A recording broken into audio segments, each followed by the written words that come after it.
You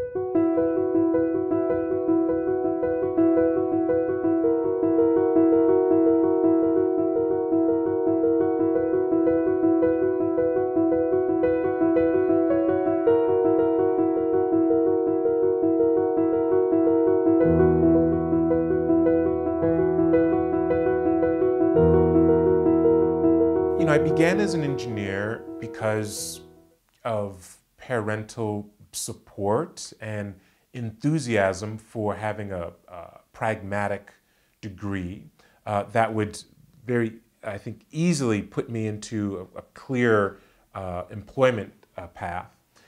And I remember sophomore year having a conversation with my father wanting to switch to the humanities, and he suggested that I stick with engineering, and so I did.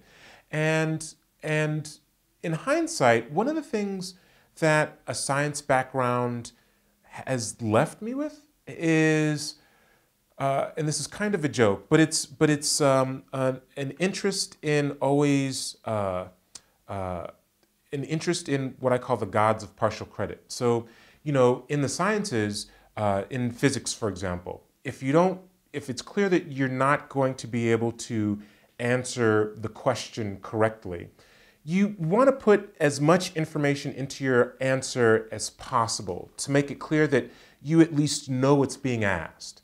And the other thing about in an engineering background that I think has found its way into my scholarship, but also then my teaching, is an emphasis on trying to create systematic ways of understanding a particular argument.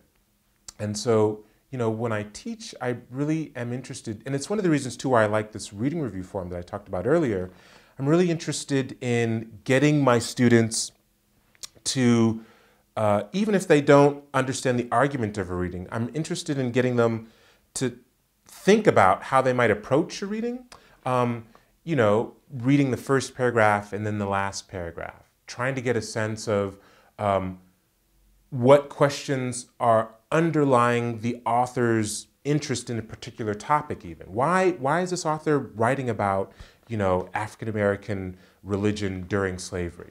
What issues are animating that author's interest? So even if the student, you know, will have difficulty with the article, we can begin a conversation that starts with, in some ways, real-life questions. What does it mean? And this is a question that I get a lot from my students: for an oppressed person to adopt the religion of their oppressor. Well, let's try to unfold that questions. What are the assumptions that the student is holding that go into asking even that very question?